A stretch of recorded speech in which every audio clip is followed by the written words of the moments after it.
Hello viewers, দেশে এবং দেশের বাইরে ফিশ বিক্রয় ভিডিওর সকল সাবস্ক্রাইব এবং সদস্যবৃন্দ যে যেখান থেকে আজকের আমাদের এই ভিডিওটি দেখছেন তাদের প্রত্যেককে ফিশ বিক্রয় ভিডিওর পক্ষ থেকে শুভেচ্ছা জানিয়ে শুরু করছি আজকের আমাদের এই নতুন ভিডিওটি। ভিউয়ার্স, আমরা আমাদের এই চ্যানেলের মাধ্যমে আপনাদেরকে বিভিন্ন সময় বিভিন্ন ভিডিওর মাধ্যমে মাছ চাষ সম্পর্কিত এবং মাছ ক্রয় বিক্রয় সম্পর্কে আলোচনা করেছি বিভিন্ন বিষয় নিয়ে। তো আজকের আমাদের এই ভিডিওটি নতুন সম্পূর্ণ ব্যতিক্রম ধর্মী। তো আজকের আমাদের এই ভিডিওটি মূলত হচ্ছে মাছ চাষকালীন সময়ে যে সমস্ত প্রতিবন্ধকতার সম্মুখীন হতে হয় তার মধ্যে অন্যতম হচ্ছে ভাইরাস। এই ভাইরাস প্রতিরোধ এবং প্রতিকারের উপায় সম্পর্কে।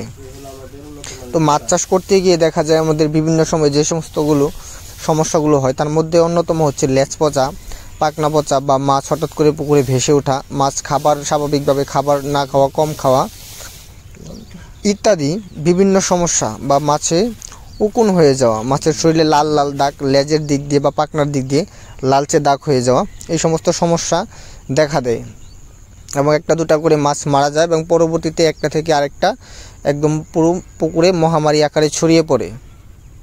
তো সেই সমস্ত সমস্যাগুলো থেকে আমাদেরকে সবসময় অগ্রিম আগাম ভাইরাস নাশক ঔষধ ব্যবহার করতে হবে এবং যখন পুকুরে হয়ে যায় এবং তার থেকে অবশ্যই প্রতিরোধ করতে হবে। তো তার জন্য অন্যতম হচ্ছে আপনার এই পুকুরে পরিমাণ মতো চুন, পটাশ এবং লবণ প্রয়োগ করা এবং কী পরিমাণে প্রয়োগ করতে হবে এবং কিভাবে প্রয়োগ করতে হবে সেই সম্পর্কে অনেকেই জানে না। তো তাদের জন্য আজকে আমাদের এই ভিডিওটি। আপনি প্রথমত অবস্থায় অনেকে মনে করে যে পুকুরে চুন, পটাশ, লবণ একসাথে দেওয়া যায় না বা কিভাবে দিতে হয়।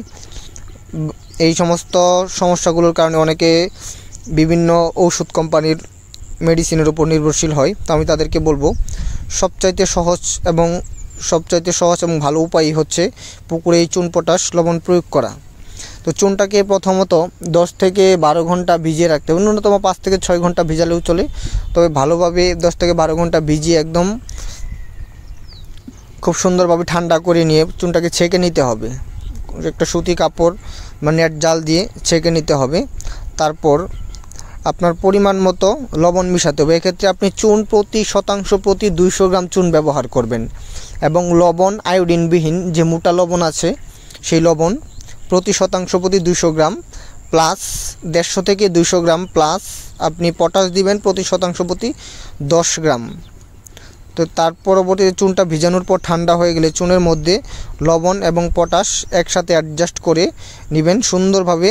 দেখুন আমরা এখানে ভিডিওটি দেখাচ্ছি, ভিডিওটি সুন্দরভাবে ফলো করুন তাহলে আপনারা বুঝতে পারবেন। অ্যাডজাস্ট করার পর রোদ থাকাকালীন অবস্থায় সারা পুকুরে ছিটিয়ে দিবেন সমানভাবে।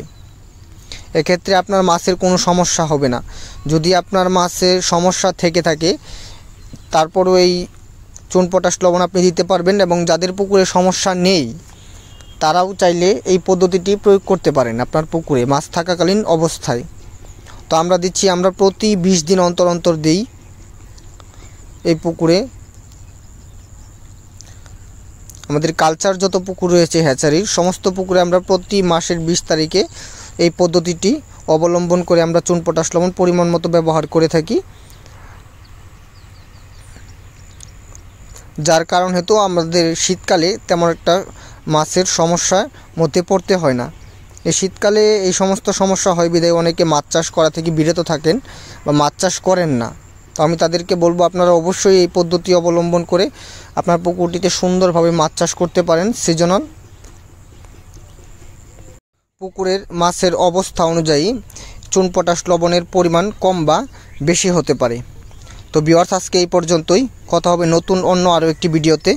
ভিউয়ার্স, আজকের আমাদের এই ভিডিওটির মাধ্যমে যদি আপনারা ন্যূনতম উপকৃত হয়ে থাকেন তাহলে অবশ্যই আমাদের ভিডিওটিতে একটি লাইক এবং শেয়ার দিয়ে অন্য একটি মাছ চাষি ভাইকে দেখার সুযোগ করে দিন এবং আমাদের চ্যানেলের পাশেই থাকতে নিত্য নতুন আপডেট ভিডিও পেতে আমাদের চ্যানেলটিকে অবশ্যই সাবস্ক্রাইব করে পাশে থাকা বেল আইকন বাটনটি বাজিয়ে দিন। সম্পূর্ণ ভিডিওটি দেখার জন্য আপনাদের সকলকে অসংখ্য ধন্যবাদ।